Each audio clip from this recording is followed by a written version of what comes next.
یوم صفی، تحریر اطہر کلیم انصاری۔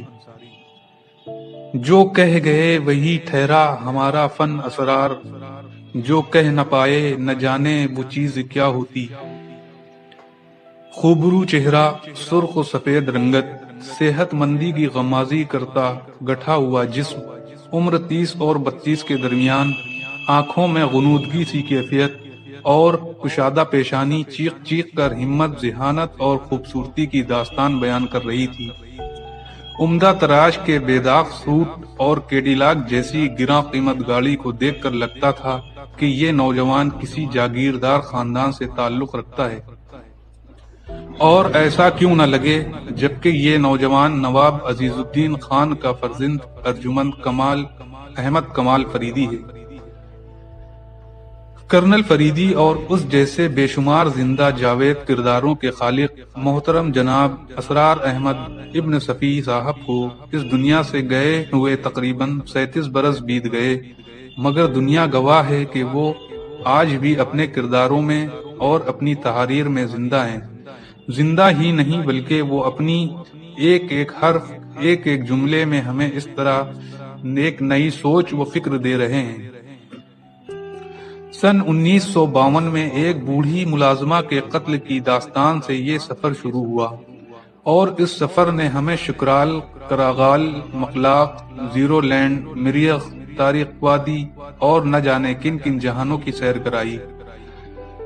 سحر انگیز انداز بیان اور اپنے ہر ناول میں ان کا اچانک چونکا دینے والا اختتام قاری کو ایک عرصے تک اپنے سحر میں جکڑے رکھتا ہے۔ تھریسیا، سنگھی، لیونارڈ، جابر، نانوتا، جیرالڈ شاستری، بغا اور ان جیسے کئی طاقتور و ذہین منفی کردار، اور پھر ان کے مقابلے کے لیے فریدی و حمید، عمران و صفدر، انور و رشیدہ جیسے مثبت کرداروں کا حسین امتزاج، مزاح کے لیے کبھی قاسم کے شگوفے تو کبھی عمران کی حماقتیں، کبھی حمید کی شرارتیں تو کبھی سلیمان کی ہانڈی چولہے سے مغزماری، قاری کو مکمل طور پر باندھے رکھنے کے لیے کمال درجے کی صلاحیت رکھتی تھی۔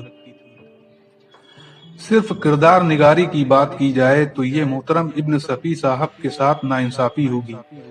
حالانکہ مجھ جیسے حقیر انسان کے الفاظ آپ کی صلاحیتوں کا مکمل احاطہ نہیں کر سکتے، مگر کچھ اوصاف کا مختصر احاطہ تو کر ہی سکتے ہیں۔ ذہانت و ندرت خیالی کے معاملے میں شاید ہی کوئی ادیب ابن صفی صاحب کا ہم پلہ ہو۔ بھلا کوئی شخص موسیقی کے تختے پر 26 تاروں کی مدد سے کوئی کوڈ ورڈ لینگویج وضع کر سکتا ہے، جیسا کہ موصوف نے شوگر بینک نامی ناول میں کر کے دکھایا۔ یہی نہیں بلکہ آپ کے کئی سائنس فکشن نے دنیا کو کئی نئی ایجادات کی روشنی دی۔ یہ وہ سائنس فکشن تھے جو اس دور کے لوگوں کو جادو نگری کی کہانیاں لگتے تھے، مگر آج ہم اپنی آنکھوں سے وہ ایجادات دیکھ رہے ہیں جن کا ذکر ابن صفی صاحب نے 40 اور 50 برس پہلے اپنے ناولوں میں کیا تھا۔ آج کے کئی آئرن مین اور سپر مین ابن صفی صاحب کے خیال سے بہت حد تک مطابقت رکھتے ہیں۔ انہوں نے طوفان کا اغوا ناول میں جو فولادمی پیش کیا تھا وہ اپنے آپ میں ایک انوکھا خیال تھا۔ جس زمانے میں ان کا یہ ناول منظر عام پر آیا، اس کے کچھ عرصے بعد ہی روس میں اس طرح کا ایک روبوٹ بھی تیار ہو چکا تھا۔ اس طرح کی ایک چیز موت کی آندھی ناول میں بھی پیش کی گئی تھی۔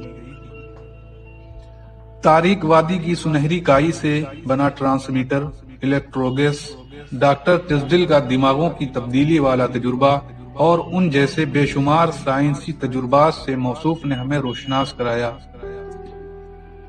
اس کے ساتھ موصوف کی نفسیات پر بھی اتنی گہری نظر تھی کہ آپ کے ایک ایک نفسیاتی کردار پر پوری پوری کتابیں لکھی جا سکتی ہیں۔ مثال کے طور پر عامرہ جیسا معصوم کردار اذیت پسندی کے رجحان میں مبتلا زہریلا آدمی اور جنسی جنونیت میں مبتلا لیڈی سیتا رام آپ کے نفسیاتی کرداروں کی بہترین مثالیں ہیں۔ آپ کے لیے جتنا بھی لکھا جائے کم ہے۔ اس دنیا میں بہت ہی کم لوگ ایسے ہوں گے جو اپنے الفاظ کے ذریعے آپ کے اوصاف و محاسن کا اپنے قلم سے احاطہ کر کے مکمل حق ادا کر پائیں گے۔